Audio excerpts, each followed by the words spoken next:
अस्सलाम वालेकुम, welcome back my YouTube channel Nisha cooking and blogging. आप सब कैसे हैं? अल्हम्दुलिल्लाह हम तो ठीक हैं और अल्लाह पाक से दुआ करते हैं कि आप लोग भी अच्छे रहें, खुश रहें और स्वस्थ रहें। आज हमारी ब्लॉग जो है शुरू सुबह से ही स्टार्ट हो गई थी और कल बारिश हुई थी, तो जो हमारे अमरूद थे तो माशाल्लाह से पकने स्टार्ट हो गए थे और ये देखिए बहुत ही अच्छे-अच्छे अमरूद पक गए थे और पेड़ भी जो हैं हरे-भरे हो गए हैं। काफ़ी दिनों से बारिश नहीं हुई थी, तो पेड़-पौधे जो है थोड़ा सूखने लगे थे पत्ते उनके, और अब जैसे ही बारिश हुई है माशाल्लाह से ये खिले-खिले लग रहे हैं और अमरूद जो हमारा है वो पकने लगा है। अभी एक तोड़ रहे हैं और आपको दिखाते हैं कि ये कितना अच्छे से ये पका है। और माशाल्लाह हमारे पेड़ का जो अमरूद होता है बहुत ही मीठा होता है। तो जो सुबह के काम थे सारे निपटाने के बाद से हम लग गए थे खाना बनाने में। आज हमारे घर पे कुछ गेस्ट आने वाले हैं और उनका फ़ोन कल शाम को ही आ गया था कि हम लोग सुबह में आएँगे। तो जब कोई सुबह में आता है मेहमान या कोई, तो बिना खाना खिलाए अच्छा नहीं लगता है कि वो जाएँ। तो हम लोग सुबह में ही स्टार्ट हो गए थे नाश्ते के बाद खाना बनाना। तो सुबह में ही हम शुरू हो गए थे खाना बनाना।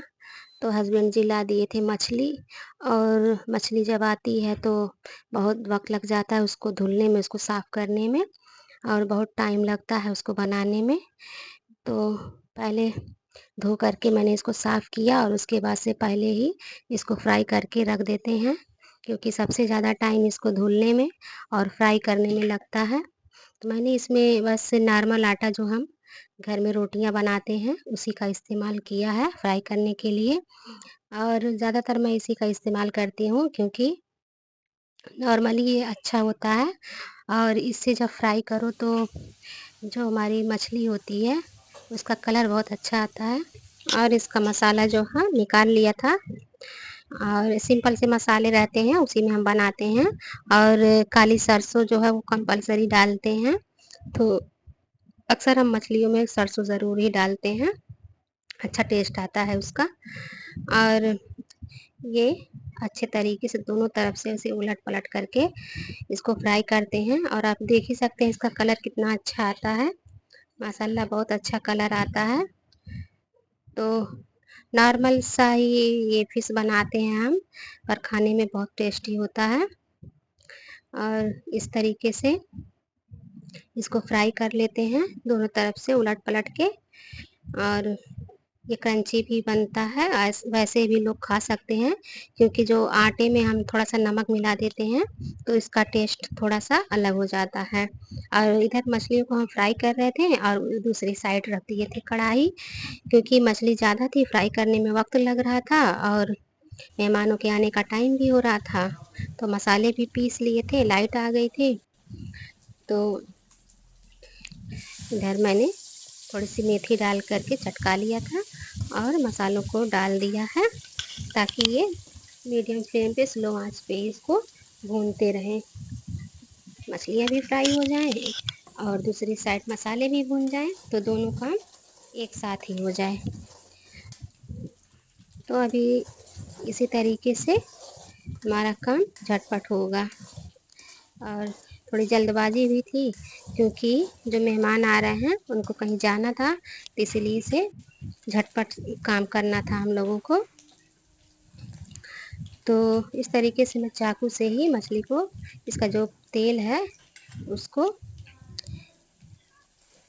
निकाल देती हूँ, ताकि एक्स्ट्रा तेल ना जाए।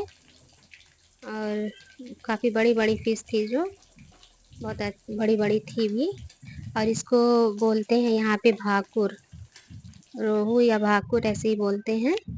जो मछली लेने जाता है वही जान पाता है। जो हमारे पाउडर मसाले थे वो भी डाल दिए। बेसिक से मसाले होते हैं, 2 किलो के हिसाब से डाला था मैंने मसाले, पाउडर मसाले भी, क्योंकि आज जो मछली हम बना रहे हैं वो 2 किलो थी। तो आपको बर्तन देखकर ही लग रहा होगा कि ये ज़्यादा ही होगा, क्योंकि काफ़ी बड़ी कढ़ाई में बना रहे थे हम लोग, ताकि अट जाए। और इसमें डाल देंगे थोड़ी सी खटाई। ये हम लोगों के यहाँ अक्सर रहता है जब आम का सीजन रहता है, तो जो कच्चे आम होते हैं पेड़ों के, तो उसको हम छील करके सुखा देते हैं और उसमें थोड़े मसाले होते हैं, उसमें डाल करके रख देते हैं, तो ये साल 2 साल 3 साल चलते रहते हैं। इधर जो मछली सारी फ्राई हो गई थी, तो लास्ट में बचा था उसका मछलियों का सर, तो इसको मैंने लास्ट में ही फ्राई किया, क्योंकि ये थोड़ा इसमें इसको जब डालो तेल में तो ये छिटकता है बहुत ज़्यादा, इस वजह से इसको हमेशा मैं लास्ट में ही फ्राई करती हूँ। और इसमें थोड़ा वक्त लगता है फ्राई होने में, क्योंकि ये बड़े पीसेस में होता है। तो देखिए आप, ये सारी मछली फ्राई करके रख लिए हैं एक साइड, और जो इनके सर हैं, इनकी मुंडी जो होती है, उनको अभी फ्राई कर रहे हैं, तो इसी तरीके से। और ये देखिए कितने क्रंची और कितने कलर कितना अच्छा आया है, अच्छे से ये फ्राई हो गई है, तो काफ़ी अच्छा लग रहा है देखने में। और ये बहुत ही टेस्टी बना था, लोगों ने बहुत ज़्यादा तारीफ़ की थी कि हाँ बहुत अच्छा बना है। और इधर इसका जो सर है वो भी फ्राई हो ही चुका है, और जो इसका एक्स्ट्रा ऑयल रहेगा उसको भी हम उसी मसाले में डाल देंगे, क्योंकि मुझे मालूम था कि इसमें से ऑयल बचेगा, तो अगर इसका ऑयल बच जाएगा तो इसको हम रख कर ही क्या करेंगे, तो इसको उसी मसाले में डाल देंगे। और ये इधर मसाले भी हमारे भुन गए थे अच्छे से, और इसमें मैंने कोई भी एक्स्ट्रा चीज़ें नहीं डाली हैं, बस बेसिक से मसाले डाले हैं, और मसाला से इसके कलर बहुत अच्छे आए हैं, क्योंकि ये अच्छे तरीके से मैंने इसको मीडियम फ्लेम पे भूना था, और इसमें कोई भी एक्स्ट्रा मसाला नहीं डाला है। जो मसाले आपको दिखाए हैं मैंने वही मसाले डाले हैं। और एक साइड में फटाफट से रोटियां भी बना रही थी कि ताकि झटपट काम होते जाएं। और माशाल्लाह से रोटी आप देख ही रहे होंगे कितनी अच्छी वाइट वाइट रोटियां बनती हैं, क्योंकि ये घर का जो गेहूँ होता है इसको हम लोग धो देते हैं, धो के सुखवा करके इसको पिसवाते हैं, और बहुत बेहतरीन रोटियां होती हैं। इधर जो ग्रेवी थी उसमें बॉयल आ गया था, तो इसको कम से कम एक बॉयल आने तक ही हम रोकते हैं, तभी मछलियों को डालते हैं कढ़ाई में ग्रेवी में। और अभी बॉयल जब आ गया तो सारी मछली को एक एक करके डाल देंगे। और अगर लगेगा कि पानी हमें कुछ कम लग रहा है तो हमें पानी इसी टाइम पे ही हम डाल देते हैं, क्योंकि अगर इसमें बॉयल आ गया तो उसके बाद से पानी डालेंगे तो इसका टेस्ट बिगड़ जाता है। तो अगर पानी हमको कम लगता है कि इसमें कम है तो तुरंत ही डाल देते हैं पकने से पहले ही। और पानी हमें कम लग भी रहा है तो थोड़ा सा पानी मैंने और डाला था, आधे गिलास के करीब, और इसको ढक करके बस 5 मिनट हम इसको पकाएंगे। और ढक्कन लगा दिया मैंने, तो बस अभी 5 मिनट के बाद से जब इसको खोलेंगे तो आपको दिखाएंगे कि कितनी अच्छी हमारी ग्रेवी बनी। ये देखिए बहुत ही अच्छा सा हमारा ग्रेवी बन करके तैयार हो गया है। आप लोगों को कैसा लग रहा है ज़रूर कमेंट करिएगा। सिंपल सी रेसिपी है, तो मैं अपने हर ब्लॉग में कोशिश करती हूँ कि आप लोगों को कोई ना कोई रेसिपी बताऊँ। और इधर मेहमान भी आ गए थे तो झटपट से नाश्ता भी लगने लगा, और इधर नाश्ता लगा दिए, लगा रहे थे, उसके बाद से बच्चों से कहा कि आप लोग ले जा कर के वहाँ पे लगा दो, और सब लोग नाश्ता कर लें और मेहमानों को दे दें, उसके बाद से चलते हैं चाय चढ़ाएंगे। और इधर एक तरफ चावल भी रख दिया था पकने के लिए,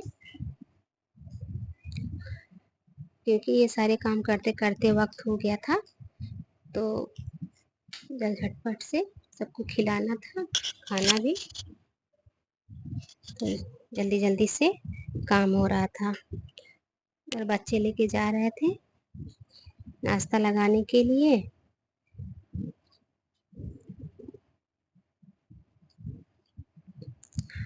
और मैंने बॉटलों को पहले ही भर करके फ्रिज में रख दिया था, और ताकि थोड़ा सा हल्का सा ठंडा हो जाए, क्योंकि बहुत से लोगों को ठंडा पानी अच्छा नहीं लगता है। बहुत से लोग ठंडा पानी पीते हैं, और बहुत कम ही लोग होते हैं जो थोड़ा गर्म ही पीते हैं, ठंडा नहीं नॉर्मल पीते हैं। तो उसमें से एक लोग थे जिनको नॉर्मल पानी चाहिए था। और ये देखिए थोड़ी सी ठंडी होने के बाद से कितनी अच्छी ये ग्रेवी बन गई है माशाल्लाह। और एक तरफ से मैंने चढ़ा दिया था चाय। चाय आप लोग कैसे बनाते हैं? मैं पहले पानी रखती हूँ, फिर पत्ती डालती हूँ, फिर थोड़ा सा अदरक, मैंने स्लिप को थोड़ा सा पोंछ करके अदरक उसी पे कूट लिया। और आप लोग देख ही रहे होंगे किस तरीके से मैं अदरक को वहीं कूट ले रही हूँ, कि झटपट का जो काम होता है तो ऐसा ही होता है। और मैंने इसमें शक्कर अभी नहीं डाला है, क्योंकि एक लोग को शुगर फ्री चाय चाहिए था, तो अभी शक्कर नहीं पड़ा है। तो इसका कलर देखिए इस तरीके का है, और जब अभी शक्कर डाल देंगे तो इस कलर इसका बदल जाता है। ये आप लोग भी कभी गेस करिएगा कि बिना शक्कर की चाय का कलर अलग होता है और शक्कर वाले का अलग हो जाता है। तो मैंने पहले छान करके 1 कप चाय निकाल दिया था, और इसके बाद से इसमें मैंने डाला था शक्कर। आपको मैंने इसको ट्रे में रख दिया था, और इधर मैं शक्कर डाल दूंगी और लोगों के लिए। और गर्मी का मौसम है तो चाय जल्दी ठंडी नहीं होगी, बस चीनी को घुलने में वक्त तो लगता नहीं है। एक बॉयल आया और ये घुल गया, और चाय चाय तो पहले ही से पक के तैयार थी। तो मैंने झटपट से इनको भी छान लिया, और छान करके मैं मेहमानों को दे देती हूँ। और उसके बाद से फिर झटपट से खाना लगा देते हैं।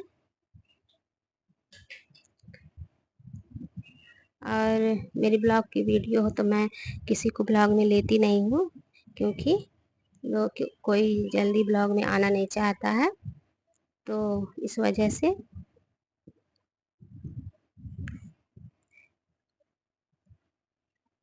अभी मैं चाय भेज देती हूँ बाहर, सभी लोग पी लें, उसके बाद से फिर खाना हमारा तैयार हो गया था। तो मैं खाना भी सबको निकाल करके दे देती हूँ ताकि सब लोग खा लें। और ये देखिए ग्रेवी कितनी अच्छी बनी है। एक बार मेरे तरीके से ट्राई करिएगा और कमेंट करिएगा कि आपका सालन अच्छा बना है कि नहीं।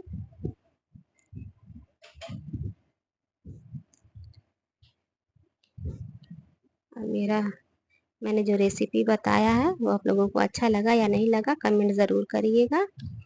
और जो मेरी इस वीडियो को देख करके जितने भी सब्सक्राइबर आएंगे, मैं उन सब का नाम अगली वीडियो में ज़रूर मेंशन करूँगी और बताऊँगी।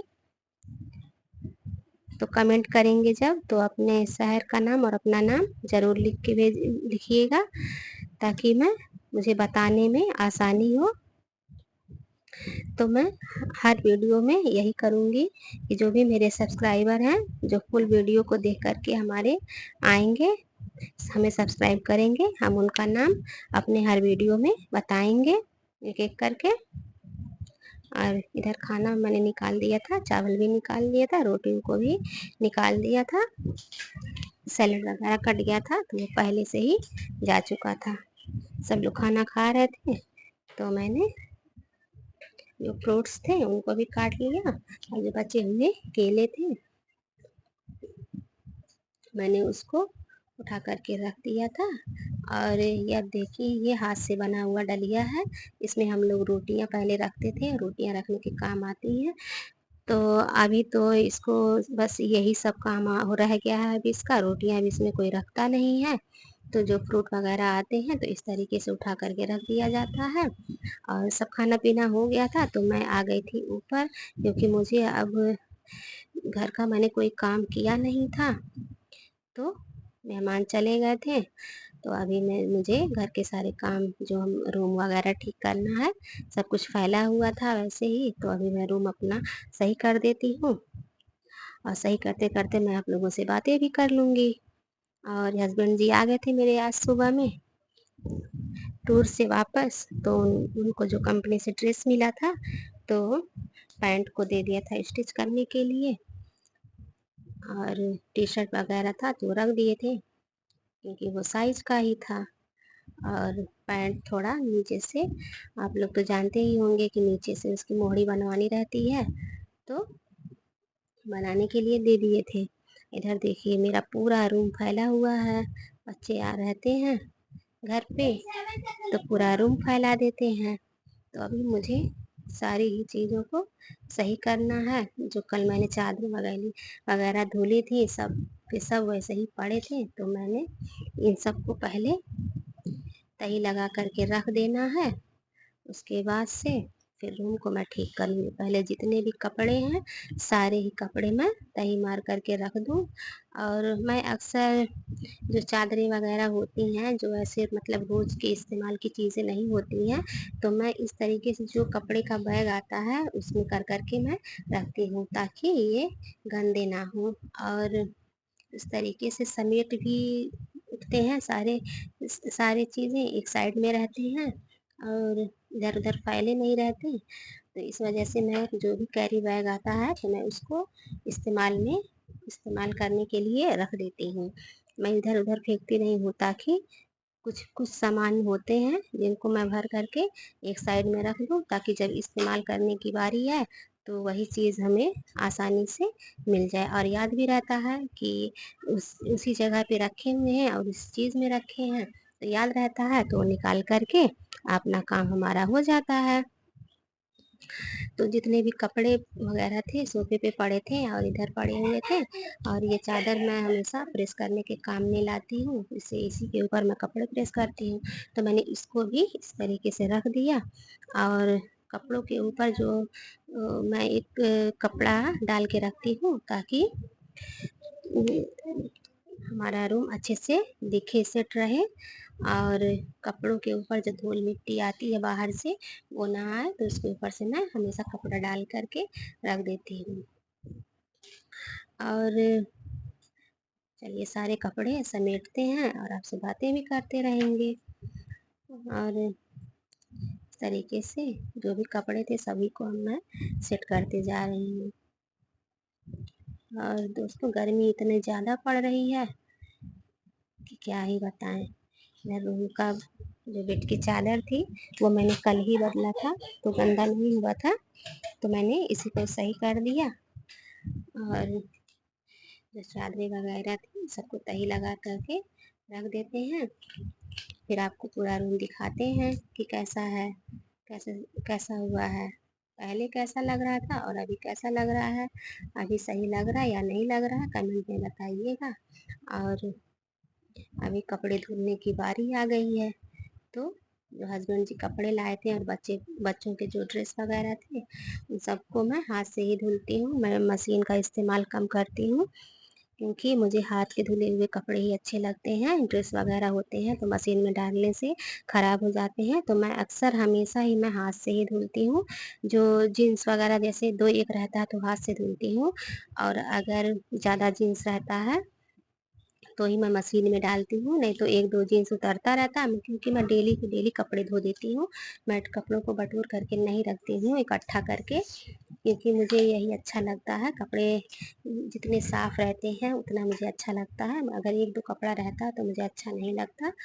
तो ये मैं नहाती हूँ, मैं तुरंत ही सारे कपड़े धुल-धुल के डाल देती हूँ। ये देखिए ये सारे ड्रेस वगैरह थे बच्चों के, तो सारा मैंने हाथ से ही धुला है और धो करके डाल दिया है सूखने के लिए। धूप तो देख ही रहे होंगे कितनी तगड़ी है। और ये बाबू का जूता मैंने कल ही धुला था, तो कल बारिश आ गई थी, तो आज फिर से धूप में डाल दिया है। और यहाँ मैं नहा धो करके रेडी हो गई थी, तो मुझे पढ़ना था ज़ोहर की नमाज़, तो अभी मैं नमाज़ अदा कर लेती हूँ। उसके बाद चलेंगे नीचे खाना वगैरह खाने के लिए, क्योंकि मैं नमाज के बाद हमेशा हम लोग खाना खाते हैं, ज़ोहर की नमाज़ पढ़ने के बाद ही। तो अभी नीचे जा रहे हैं खाना खाने।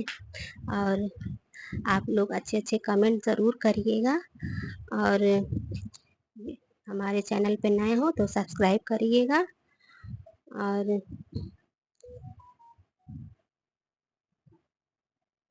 अच्छे-अच्छे कमेंट ज़रूर करिएगा। तो चलिए अभी हमारे खाना खाने की बारी आ गई है और ये देखिए बर्तन वगैरह अभी पड़े हुए हैं धुलने के लिए। तो खाना खा कर के फिर से रूम तो फिर क्या नाम है किचन वगैरह सब सेट करेंगे, धुलेंगे, सब कुछ साफ करेंगे, तब जाके थोड़ा-सा सुकून मिलेगा कि हाँ, अब सब कुछ साफ हो गया है। तो चलिए अभी अपना भी खाना निकाल लेते हैं और फिर खा लेते हैं और आइए आप लोग भी खा लीजिए और मछली कैसी बनी है कमेंट में बताइएगा। चलिए मिलते हैं फिर नेक्स्ट वीडियो में, तब तक के लिए अल्लाह हाफ़िज़, बाय। दुआ में याद रखिएगा, टेक केयर, बाय, अल्लाह हाफ़िज़।